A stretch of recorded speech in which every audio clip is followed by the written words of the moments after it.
The year was 1942. Across the Atlantic, Europe burned. Across the Pacific, the tide of war had swallowed nations whole. Cities lay in ruins, skies blackened by smoke, and oceans littered with the wreckage of ships. The Allies were desperate, exhausted, and stretched thin. In Washington, President Franklin Delano Roosevelt looked over a map of the world and understood a brutal truth. This war would not be won by courage alone. It would be won by production, by outbuilding, outmaking, and outlasting the enemy. From that understanding came a phrase that would define the American war effort: the arsenal of democracy. The phrase was more than propaganda. It was an industrial prophecy. It meant that the fields of Ohio, the shipyards of California, and the factories of Detroit would become as vital to victory as any battlefield. It meant that every rivet driven, every plane assembled, every shell packed into a crate would be as important as the bullet fired from a rifle in combat. But in 1942, that arsenal was running out of hands. Millions of men had gone to war: soldiers, sailors, engineers, and pilots. The very people who had once built the nation's cars and tractors were now carrying rifles across North Africa and the South Pacific. The factories that had fueled America's prosperity stood half empty. The assembly lines were silent, and yet the demand for weapons grew louder every day. The solution, at first, seemed impossible. Women. It was not an idea born of ideology or equality. It was born of necessity. If America was to build the planes, tanks, and ships needed to defeat Germany and Japan, someone had to take the place of the men who were gone. And so, in small towns and big cities, in kitchens and classrooms, a quiet revolution began. Government agencies launched one of the most ambitious social campaigns in history. Posters appeared in shop windows and post offices. "Women of America, your country needs you." Magazines printed photographs of smiling women in overalls, sleeves rolled up, hands on machinery. For the first time, femininity was shown not in silk or lace, but in strength. The most famous of these images would become legend: a woman in a red bandana, rolling up her sleeve beneath the words, "We can do it." She would later be known as Rosie the Riveter, though no one knew her name then. She was not one woman, but many. Helen Mason was one of them. So was every woman who left home, tied back her hair, and walked into a factory that had once been closed to her. Between 1942 and 1945, more than 6 million women entered the American industrial workforce. They built everything from pistols to bombers, from parachutes to radar systems. In aircraft production alone, their presence became decisive. Before the war, only a handful of American aircraft companies could produce a few dozen bombers a month. By 1944, the same companies, staffed largely by women, were producing nearly 10,000 aircraft a month. At Willow Run, Ford Motor Company built the largest factory on Earth, a mile-long assembly line designed to produce one B-24 Liberator every 63 minutes. It was an audacious goal. Many said it was impossible. But Ford engineers applied the same principles they had used to build automobiles, and with the labor of thousands of women, they turned theory into steel. Each bomber that rolled off that line contained more than 1.5 million individual parts, fitted with precision by hands that had once sewn dresses, peeled potatoes, or typed letters. In the Pacific Northwest, at Boeing's Plant 2 in Seattle, women installed the rivets of the B-17 Flying Fortress, the plane that would become the backbone of the 8th Air Force. In Los Angeles, at Douglas Aircraft, they worked beneath the wings of the C-47 transport, the plane that carried paratroopers into Normandy. In Buffalo, women assembled the Curtiss P-40 Warhawk. In Kansas City, they wired control panels for the B-25 Mitchell, the same aircraft used in the Doolittle raid on Tokyo. These were not symbolic gestures. These were acts of national survival. The transition, however, was not smooth. Many factory owners resisted hiring women. Some feared the disruption of traditional order. Others simply doubted their strength or discipline. Unions fought over pay scales. Men grumbled that their wives were taking men's jobs. Newspapers debated whether femininity could survive the assembly line. But the war left little room for hesitation. Training programs were established across the country. Crash courses in mechanics, welding, and blueprint reading. Women who had never held a wrench were learning to disassemble engines within weeks. Others became experts in riveting, hydraulics, and electrical systems. They memorized torque values, learned to read gauges, and handled dangerous materials like magnesium and trinitrotoluene. The learning curve was brutal. Mistakes could be fatal. Yet the women adapted with astonishing speed. They created their own systems of communication, their own methods of precision. In interviews conducted decades later, former workers recalled the moment they first realized the scale of what they were part of. "I remember walking into that factory," one said, "and seeing an airplane without its skin, just bones and wires, and I thought, we're making that fly." They were. And it would. Behind the pride, there was also fear. War news reached the factory floor daily. Casualty lists, radio bulletins, and letters from the front reminded them what these machines were for. A bomber was not just a machine, it was a weapon. Every time Helen Mason tightened a rivet, she knew it would carry bombs meant to fall on someone else's city. The war was both distant and personal. It existed in the hands of every worker, in every rivet, every bolt, every sheet of metal. The government began filming propaganda reels showing women at work smiling, efficient, surrounded by gleaming machinery. The message was simple: America could do what no other nation could, fight and build at the same time. These short films played in cinemas before newsreels and Hollywood features. They inspired millions and silenced skeptics. But the reality was harder than the films suggested. The hours were long. The air inside the factories was hot, thick with fumes. Noise was constant: hammers, drills, engines, and loudspeakers shouting production targets. Many women suffered burns, cuts, or repetitive strain injuries. Some fainted from exhaustion. Others worked through illness because their paychecks fed families now missing their fathers, brothers, or husbands. The rosy posters showed confidence, but the truth was often pain. Yet beneath that pain was resolve, the quiet kind, unspoken, and unclabrat. At night, the cities glowed red from the forges. Train stations swarmed with workers changing shifts. Children waited in small apartments for mothers who returned home long after dark. There were no parades, no applause, only the knowledge that every bolt tightened, every blueprint followed, brought the world a step closer to peace. By the end of 1943, the scale of American production defied belief. The U.S. had produced 85,000 tanks, 300,000 aircraft, and more than 8 million tons of bombs and ammunition. Hitler's ministers called it a madness of machines. They were right. It was madness, organized, relentless, and fueled by human endurance. And the heart of that madness was not found in generals' headquarters or government offices, but in places like Willow Run, Boeing Field, and the Douglas assembly lines, in the hands of women whose names history would nearly forget. President Roosevelt, in one of his radio addresses, said powerful enemies must be outfought and outproduced, and we must outproduce them with the sweat of our labor and the faith of our people. Those words echoed through every foundry and factory. The workers repeated them like scripture. They were not warriors in the traditional sense, but they fought with hammers, not rifles, with blueprints, not bullets. They built the skeletons of victory, often unaware of what those victories would cost. Helen Mason's pay envelope read 67 cents an hour, less than what a man would earn for the same job. But she never complained. She saved the money in a tin box, using only enough for rent and rations. "We all thought," she later said, "if this helps end the war one day sooner, it's worth it." By late 1943, the bomber lines had become a symphony of motion. Trains arrived loaded with aluminum, copper, and steel. Forklifts raced between stacks of parts. Foremen carried clipboards like officers on a battlefield. Workers sang over the din to keep their rhythm.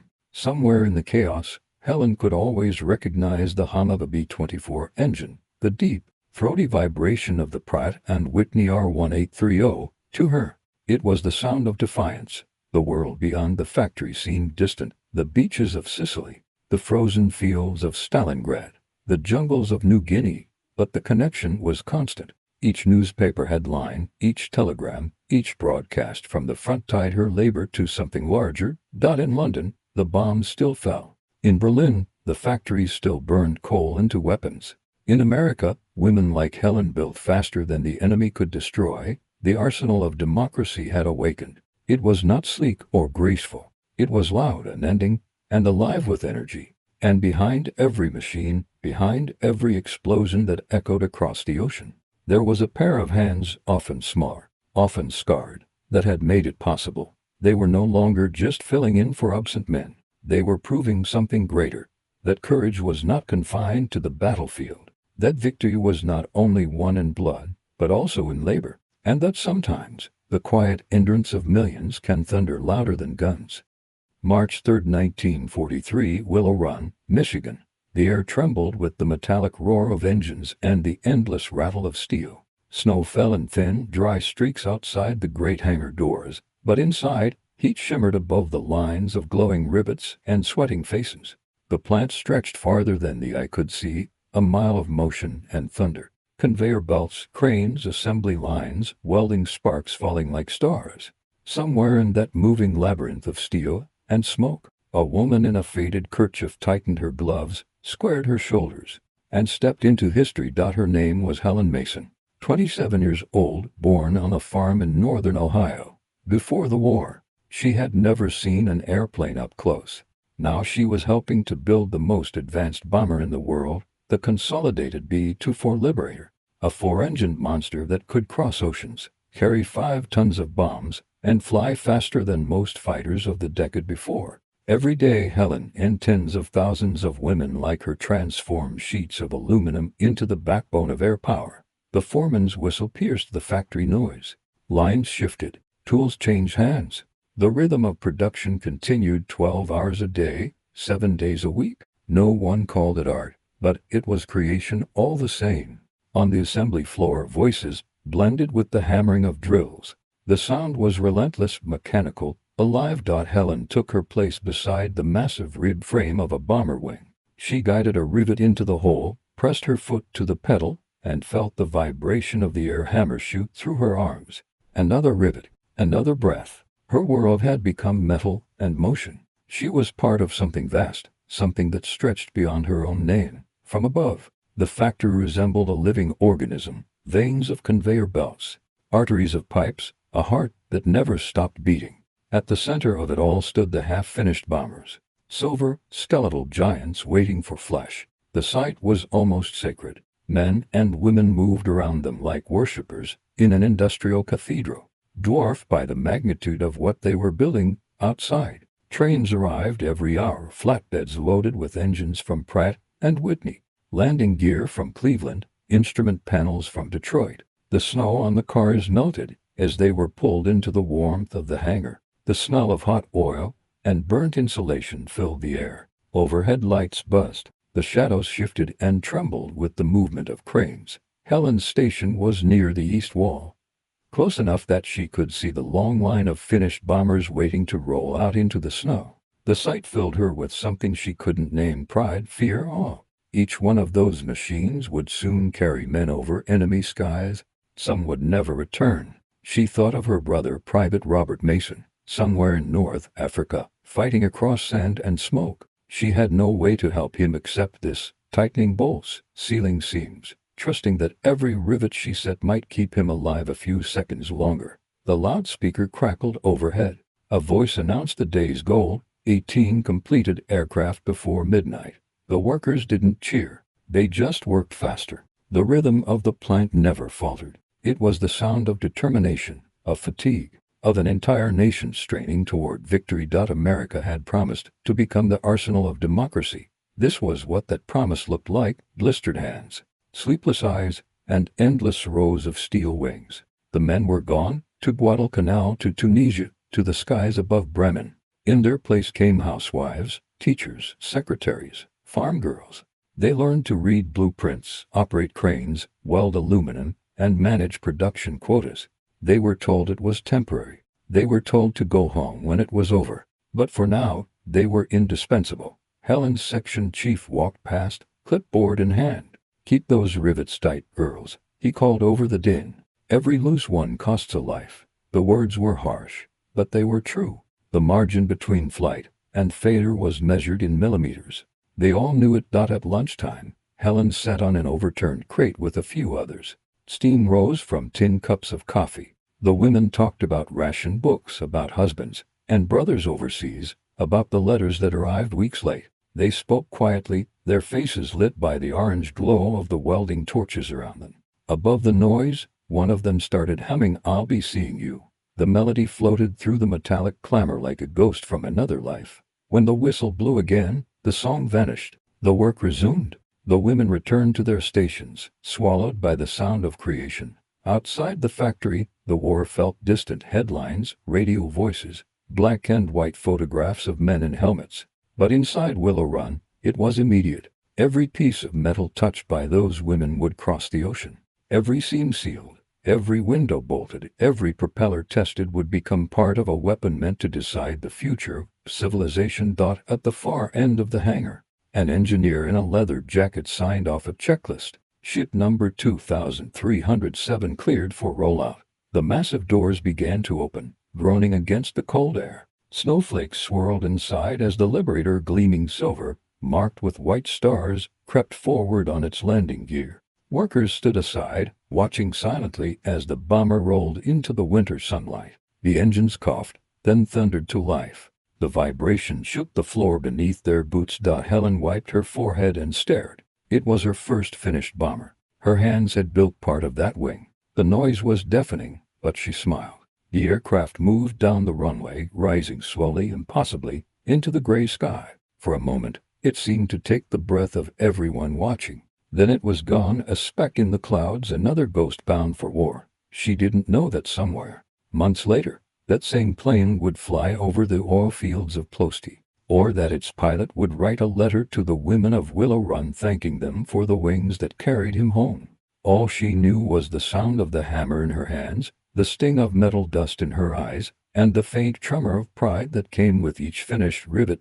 As the afternoon wore on, the plant grew hotter. The snow outside melted into mud. Trucks rumbled in, carrying more parts, more steel, more work. No one looked tired anymore. Exhaustion had become normal. A radio played faintly near the tool station. The voice of President Roosevelt echoed over the static. "We shall build the planes, the tanks, the ships, and the guns needed to make the world free again." Helen didn't stop to listen. She just kept working. In her mind, freedom was not a speech. It was the sound of the hammer, the feel of the rivet cooling under her glove, the sight of another bomber rising into the storm. As darkness settled, the factory lights grew harsher. Shadows danced across the machinery. Helen finished her last set of rivets, stretched her arms, and watched as another fuselage moved down the line. She had worked 13 hours straight. Her back ached, her ears rang, but her hands were steady. Tomorrow she would do it all again. Outside, in the frozen night, Willow Run glowed like a city of fire. The steam plumes from the exhaust stacks rose into the black sky, merging with the smoke from the furnaces. From a distance, it looked like the forge of a sleeping giant. In that fire, the wings of war were born, not from hatred, but from necessity, not from generals, but from ordinary people. And among them were women like Helen Mason, whose names would never appear in textbooks, but whose fingerprints still rest in the riveted bones of history. The war was far from over. The factories had only begun to roar. But in those first months of 1943, deep in the industrial heart of America, something extraordinary was happening, a silent revolution of labor, courage, and the world would come to know it later as the miracle of production. The women inside it knew only this: they were building bombers, and through them, they were building hope. The sound never stopped. Inside the great aircraft plants of America, the war existed as noise, a metallic storm that lasted for years. Hammers striking aluminum, drills screening through steel, forklifts grinding across concrete floors slick with oil. The air shimmered with heat and fatigue. There were no silent hours, no pauses for reflection. The war did not wait, and neither could those who built it. For Helen Mason and the hundreds of women who worked beside her at Willow Run, the rhythm of labor had become the rhythm of life. She woke before dawn, packed a lunch of rationed bread and coffee, and caught the factory bus while the horizon was still black. 12 hours later, she returned home, her hair streaked with metal dust, her hands raw from the day's work. It was not glamorous. It was not heroic in the way the posters suggested. It was survival, of purpose, of pride, of identity. The human cost each day was a battle against exhaustion. The heat inside the plant reached 90 degrees even in winter. Deer smelled of paint, fuel, and sweat. Rivet guns left bruises up and down the forearms. Sparks burned small holes through fabric. Welders lost patches of hair to flame. Mechanics carried burns on their hands that would never fully heal, but injuries were rarely reported. The foreman discouraged it. Doctors were scarce. Replacements impossible to find. So the women bandaged themselves, wrapped hands in rags, and kept working. When questioned years later about those conditions, one woman from Douglas Aircraft replied quietly, "We didn't think about comfort. Comfort was for peacetime." Helen's gloves were always torn by midday. Her lunch was usually cold by the time she ate it. Once, a falling tool missed her head by inches. The man beside her, a veteran too old to serve overseas, caught it midair and simply nodded. "Keep at it," he said. "We're fighting our war here." They all were. But the war was not just against fatigue. It was against skepticism. Despite their achievements, women workers were still treated as temporary. Many men viewed them with suspicion or condescension. Jokes circulated that they were Rosie's playing soldier. Some foremen doubted their endurance. Others resented their presence entirely. In the break rooms, conversation sometimes turned cruel. "Once this war is over," one man said within Helen's hearing, "we'll take our jobs back, and they can go home." No one challenged him. The women just lowered their eyes and finished their coffee. Yet the truth was undeniable. The bombers would not exist without them. The factories would collapse without them. Even military inspectors admitted, reluctantly, that women's precision often surpassed that of men. Smaller hands meant cleaner wiring, steadier riveting, and better fitting components. Still, recognition came slowly. Respect, even slower. A divided workforce, and not every woman entered those factories on equal terms. For many, the struggle was not only against machinery, but against prejudice. Black women who sought work in defense plants faced rejection at the door. They were told there were no openings, even when the factories were desperate for labor. Those who were hired were given the dirtiest, most dangerous jobs, cleaning, loading, or moving materials. At Lockheed in Burbank, a worker named Lillian Roberts remembered being told she could work only in the paint shop. "I wanted to rivet," she said. "They told me colored girls don't rivet." But even among the fumes and isolation, Lillian learned to spray wings with perfect coats of anti-corrosion paint, an art that required precision and timing. Later, one of those very wings would carry a P-38 Lightning through flak clouds over Europe. No one knew her name, but her skill helped keep a pilot alive. At Willow Run, Helen sometimes saw these injustices firsthand. Women of color were housed in separate dormitories, paid less, and often ignored in safety briefings. Yet on the line, they worked just as hard. Sweat was the same color on every face. Steel had no prejudice, though the people who handled it did. One afternoon, after a partial collapse of a scaffolding injured two workers, Helen helped lift a heavy beam off a trapped woman named Evelyn Brown, one of the few black workers in her section. When the medics carried Evelyn away, Helen realized her own hands were bleeding. That night, they rode the bus home together in silence.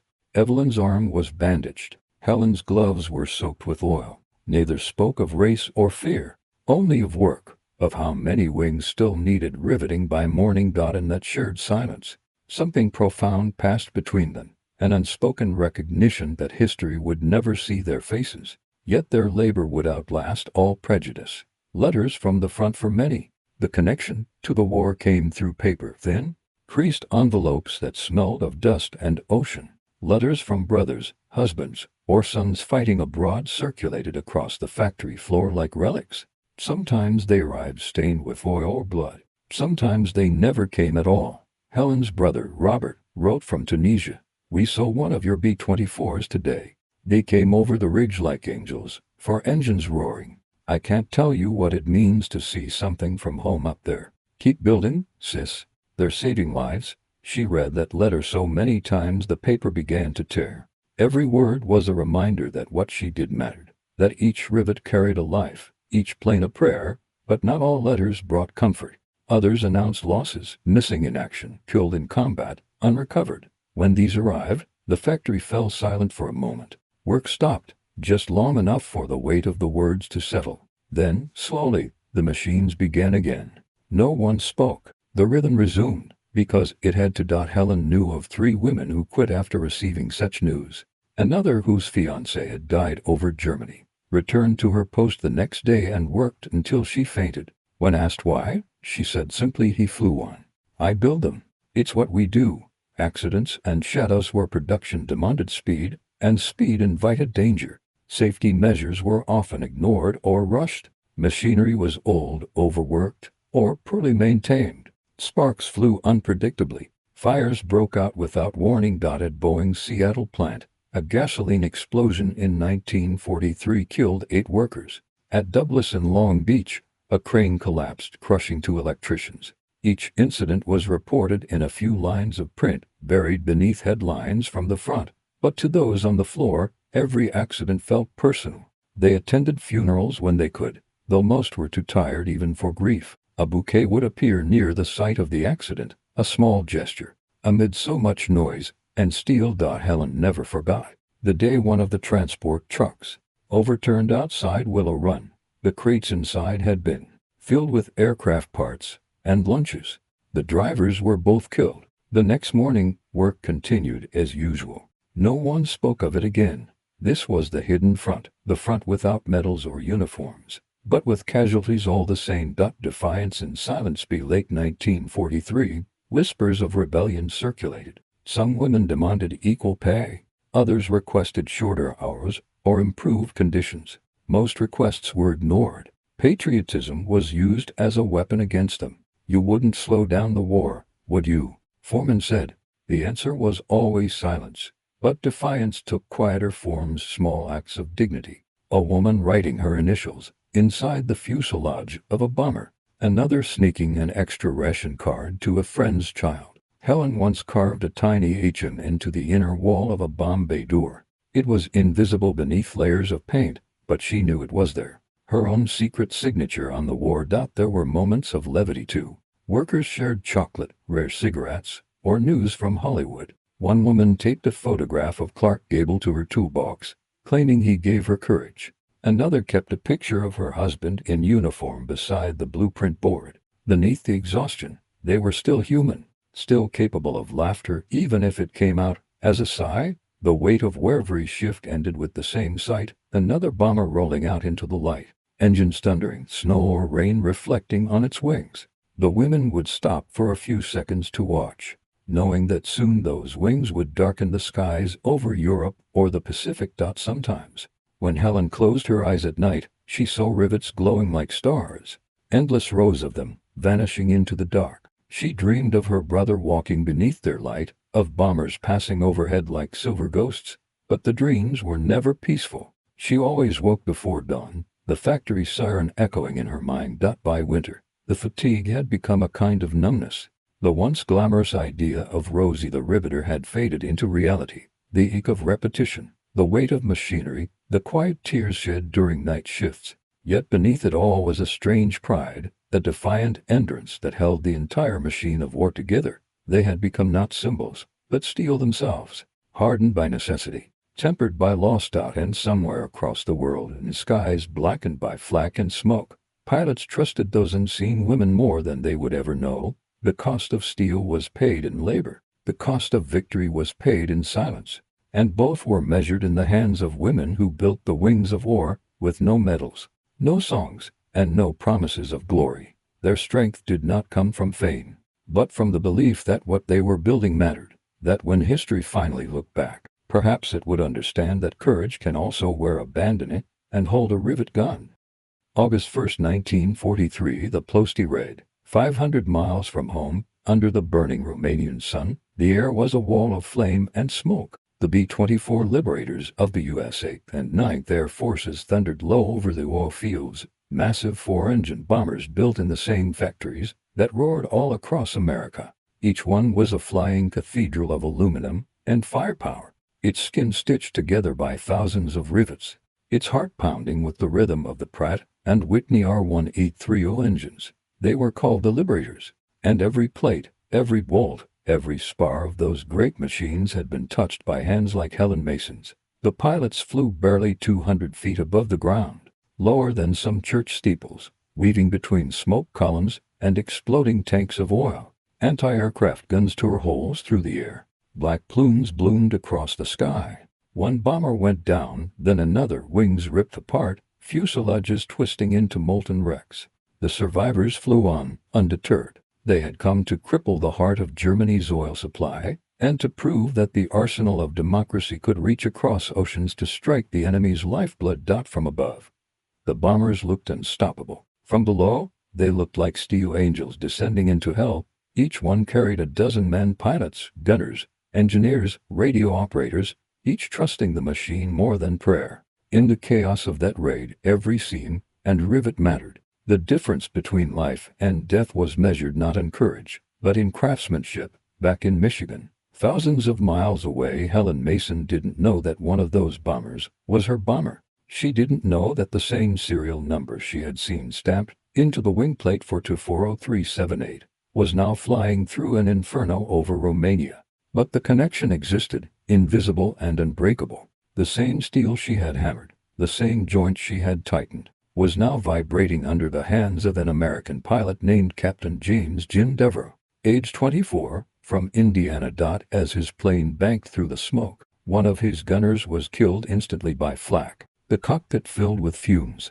Devereaux coughed, shouted coordinates, and forced the Liberator back into formation. When his radio operator called out a pressure drop in the left wing, he almost panicked, then remembered the training. Trust the ship. Trust the build. That trust came from Helen, from Evelyn, from Lillian, from the countless unseen workers who had made sure every inch of that bomber was strong enough to fly through hell. The crew dropped their bombs, hit their target, and limped home. 3 of their engines failed before they crossed the Mediterranean. They landed in Cyprus, the fuselage full of holes, the windows cracked by shockwaves. Devereaux walked the length of the ruined aircraft, touched the scorched aluminum, and whispered. She held together. He didn't know it, but the she he was thanking was not only the plane. It was the women who had built it. By 1944, the skies over Europe were filled with the roar of Allied bombers. B-17s and B-24s flew in endless formation, silver shapes glinting against the morning light, stretching from horizon to horizon. They flew from England, from North Africa, from newly liberated airfields in Italy. They bombed rail lines, factories, U-boat pens, and cities deep inside the Reich. Every sortie that took off was a symphony of engineering, wings designed in California, engines forged in Connecticut, fuselages built in Michigan, and assembled by women who had never left their hometowns. Helen sometimes listened to the news broadcasts before work. The 8th Air Force struck again today, the announcer would say. Over 300 heavy bombers returned from a raid over Germany. 48 are missing. She would pause, staring at the radio, wondering how many of those missing planes were born from her line. Each aircraft had its own story, its own lineage of hands and hope. In one, a mechanic in Birmingham had signed the inside of the bomb bay door. In another, a riveter had dropped her wedding ring inside the fuselage by accident. In Helen's, a Fate HM was hidden beneath the paint. Thousands of stories, all carried on the wind, all burning across the skies of Europe. The factories never rested. By 1944, Willow Run operated 24 hours a day. The night shift began as the day shift ended, a constant relay of endurance. The workers had long stopped thinking in days or weeks. Life was measured in production numbers. 20 bombers today, 30 tomorrow. Helen's section now assembled tail structures. It required precision down to the smallest measurement. A single misalignment could send an aircraft into a deadly spin. The responsibility was immense, but so was the pride. Rumors spread of American bombers flying over Berlin, of D-Day preparations, of the war slowly turning in the Allies' favor. For the first time in years, hope seemed real, yet with it came grief. The casualty lists were endless. Even victory demanded sacrifice. Helen kept her brother's letters folded in her pocket at all times. In one, dated April 1944, he wrote, "We saw a formation of B-24s passing overhead. They looked like a wall of silver. The Germans ran for cover before a single bomb fell. When I see them, I think of you. Keep them coming." That letter became her prayer. Every time a bomber rolled out of the hangar, she imagined him looking up at it somewhere far away. In the cold skies over Germany, the air war reached its peak. The Luftwaffe was desperate. Fighters swarmed the bomber formations like hornets, diving from the sun, cannons blazing. The bombers answered with streams of tracer fire. Whole planes vanished in blossoms of flame. The men inside those aircraft depended entirely on the integrity of their machines. If a rivet failed, if a fuel line leaked, if a weld cracked, death followed. Yet the planes kept flying, even when shredded by bullets, even when engines failed. The workmanship held. Pilots wrote home about the reliability of the Willow Run girls. Mechanics in England sent letters of praise to Ford. "We patched them. We fueled them. We flew them," one wrote. "But we could tell by the build when a ship came from your line." Those ones could take a beating. In those words was a quiet truth. The war in the air, brutal, endless, and devastating, was won as much on the ground as in the sky. In June 1944, as the Allies stormed the beaches of Normandy, Helen received no letters for weeks. She worked through it, trying not to notice the silence. Then, one morning, a telegram arrived at her boarding house. She didn't open it right away. She already knew what it said. Her brother, Robert Mason, had been killed near Saint-Lô, France. That night she sat on her bed, hands blackened from oil, the letter crumpled in her lap. Outside, she could hear the factory whistle calling the night shift. The sound was the same as always, urgent, relentless. She wanted to stay home, to stop, just once. But she couldn't. The war wouldn't let her. She folded the telegram, placed it inside her lunchbox beside his last letter, and went back to work. The next morning, she riveted in silence. Her gloves trembled, but her pace never slowed. A foreman tried to send her home. She refused. "If I stop," she said softly, "he'll die for nothing." By late 1944, the outcome of the war was no longer in doubt. American bombers dominated the skies. German industry lay in ruins. The B-24s and B-17s had done what they were built to do, but victory had come at a staggering price. Tens of thousands of airmen lost, entire cities turned to ash. Helen never saw those things firsthand, yet she felt them, in every machine, in every radio broadcast, in every pause before another shift began. One evening, as she left the plant, snow began to fall, quiet, weightless flakes landing on her oil-stained hair. She looked up and saw the faint glint of contrails far above the clouds.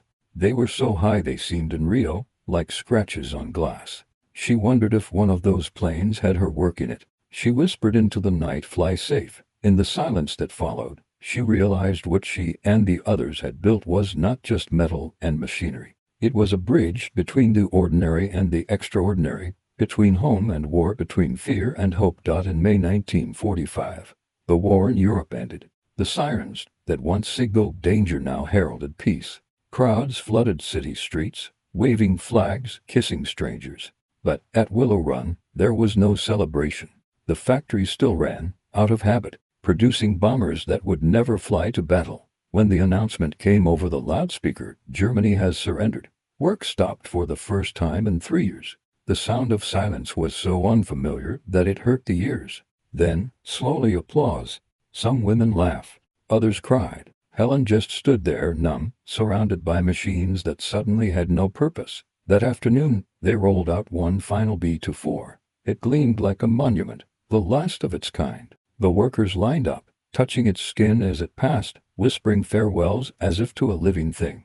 The engines roared once, then quieted. The plane never left the ground. It was retired before its first flight. A small brass plaque was affixed near the cockpit. "Built by the women of Willow Run for peace." Helen placed her palm on the cool metal. For the first time in years, she smiled without effort. She thought of her brother, of Evelyn, of all the faces that had come and gone. She thought of the bombers streaking across the skies, of the men who never returned. She thought of the hands, thousands of hands, that had given shape to history. The sky they had built was now still. The thunder was over, but its echo would last for generations. September 1945, Detroit, Michigan. The factory lights dimmed one by one. The sound that had once filled the air, the clang of hammers, the rhythm of drills, the thunder of engines, faded into memory. The war was over. Germany had surrendered in May. Japan followed in August. The world exhaled for the first time in 6 years. For the women of Willow Run, it was supposed to be a day of triumph. Yet, as the final whistle blew and the machines fell silent, the air carried not celebration, But uncertainty. Helen Mason stood among the rows of idle bombers, the smell of oil and paint still thick in the air. Her gloves were frayed, her lunchbox was dented. The sweat and noise that had defined her life for 3 years were suddenly gone. The silence felt wrong, as if the world itself had stopped breathing. All around her, workers gathered in small groups. Some smiled, some cried, others simply stared at their hands, unsure what to do with them now that the war had no need for their strength. A foreman climbed onto a crate and called out over the crowd, "Ladies and gentlemen, you've done your duty. America thanks you. The men are coming home now. We'll be returning to regular production soon." The words were meant to be comforting. They weren't. Regular production meant that most of the women, the riveters, welders, inspectors, and machinists, would be dismissed within weeks. Their jobs would go back to the men returning from overseas. The women applauded politely, but their faces said something else. They had built bombers that had crossed continents, defeated empires, and changed the course of history, and yet, in the eyes of society, they were still temporary. When Helen returned to her rented room that night, she found the streets alive with parades. Flags hung from every porch. Brass bands marched past the factories, followed by crowds waving signs that read, "Welcome home, boys." She stood among them for a moment, clapping for the soldiers who passed. Then, quietly, she turned and walked away. Her war was over, but her peace had yet to begin. Within months, Willow Run began laying off workers by the thousands. By the end of the year, nearly every woman who had once riveted a bomber or welded a frame was gone. The massive assembly lines went still. Some were dismantled, others repurposed for peacetime automobiles. The plant that had once produced a bomber every hour now echoed with emptiness. Pigeons nested in the rafters. The great hangar doors stayed shut. Helen's final paycheck arrived with a form letter thanking her for her patriotic service. It did not mention her name. She folded it neatly and placed it inside the same tin box that had once held her brother's letters. She didn't know what would come next.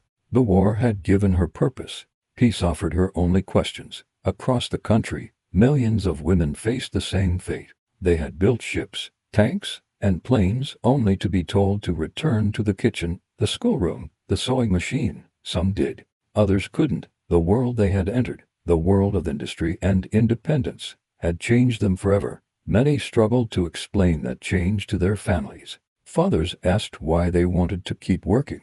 Husbands asked why they seemed distant. Mothers asked when they would marry. But something inside them had shifted, something that could not be undone. They had seen the inside of the machine. They had felt its power. They had held the tools that shaped nations. And though the newspapers would soon forget them, history would not. In the years that followed, America entered a new era. The Cold War, the Jet Age, the Atomic Age. But beneath it all, the memory of the women who had fueled the arsenal of democracy lingered quietly, like the hum of an old motor that never truly stops running. Helen found a new job at a local electrical company, soldering components for home radios. The pay was less than she'd earned at Willow Run. The pace was slower, yet she approached it with the same precision she had once given to the bombers. Each circuit, each connection, had to be perfect. It was, in her mind, the same war, only quieter. Sometimes, she walked past the old airfield. The runways were cracked and overgrown. The hangars stood like empty cathedrals. Yet if she closed her eyes, she could still hear it, the metallic symphony of work, the endless hum of the assembly line, the heartbeat of a nation that had once built faster than anyone believed possible. She would smile, remembering the faces: Evelyn, Lillian, Mary, the women who had stood beside her through heat and noise and fear. Many had scattered across the country. Some had married. Others had moved on. A few, she learned later, had never recovered from the fatigue and injury of those years. But to Helen, they were immortal, because somewhere, high above, their work still flew. In 1947, Helen received a letter from an airman named Captain James Devereaux, the pilot whose bomber she had unknowingly helped build for the Plosti raid. He had survived the war, returned home, and tracked down the names of several women who had worked on his aircraft. His letter read, "Dear Miss Mason, you don't know me, but I owe you my life. The B-24I flew out of San Pancrazio in August of '43, took a beating no plane should have survived. Every gun, every beam, every bolt held. When we landed, The ground crew said it must have been built by angels. I told them, no, by Americans. Thank you for the wings that brought me home. Helen read it twice, her hands trembling. Then she folded it carefully and placed it with her brother's last letter. She didn't cry. She just sat quietly, listening to the faint hum of a passing airplane outside. The sky was no longer filled with bombers, but its sound still belonged to them, the builders, the dreamers, the forgotten decades past. The world moved on. The factories were demolished or converted. New wars came, new technologies replaced the old. But the story of the women who built the bombers refused to vanish entirely. Historians began to uncover their names in payroll ledgers and black and white photographs. Documentaries unearthed footage of them laughing beside aircraft wings, faces smudged with grease and pride. Museums restored old planes and painted on their sides a phrase once spoken in reverence. Built by the women of America. In 1985, a small ceremony was held at the site of the old Willow Run plant. A handful of surviving workers, gray-haired now walking with canes, gathered before the rusted hangar doors. Someone had hung a banner that read, "We built the wings of victory." Helen, now in her 70s, was among them. The air smelled of autumn leaves and oil, faint reminders of the past. A restored B-24 Liberator, freshly painted and gleaming in the sunlight, stood on the runway behind them. When its engine started, the ground shook. Tears filled Helen's eyes. For a moment, she was 27 again, standing in the roar, feeling the vibration of creation in her bones. When the bomber lifted off, the crowd cheered. The sound was both thunder and memory. As it disappeared into the horizon, Helen whispered to herself, "They're still flying. The legacy of those women is not measured in medals or monuments, but in endurance. The endurance to work when the world doubted them, to build when the world burned, to believe that effort could be its own kind of courage." They didn't see themselves as heroes. They saw themselves as necessary. Yet without them, victory would have been impossible. The B-24 Liberator, the bomber they built in such staggering numbers, became one of the most produced aircraft in history. Over 18,000 units, more than any other American heavy bomber. Each one carried with it the fingerprints of thousands of workers, women whose names were rarely recorded, whose stories were rarely told. They were the invisible architects of victory. And though the world moved on, their work remained in every rivet still holding, in every restored aircraft that still flies today. Helen lived long enough to see that recognition. Near the end of her life, she was interviewed for a documentary. Sitting in her small kitchen, surrounded by framed photographs of aircraft and newspaper clippings, she was asked what it all meant, the work, the years, the sacrifice. She thought for a long moment before answering. Her voice was steady, her eyes distant. "We didn't win the war with guns. We won it with hands. Hands that built, hands that didn't stop. That's what I remember most, not the noise or the danger, but the feeling that we were part of something greater. We built the sky and then we gave it away." As night falls over the rusted remains of old airfields, the echoes of those years still linger. The hangars are silent now, but if one listens closely, the sound returns, the rhythmic pulse of drills, the hiss of welding torches, the laughter between shifts, the sound of women forging wings from raw metal and determination. The bombers they built no longer carry death. They carry memory, the memory of endurance, of unity, of faith in a purpose greater than the self. The world remembers the pilots, the generals, the battles. But in the quiet corners of history, where dust settles on forgotten names, there remains another story of the women who built the machines that carried men to victory, and who in doing so carried a nation forward. They were never meant to be remembered as warriors, yet they were, because war is not only fought with weapons, it is fought with will. And when the world demanded the impossible, they answered with work.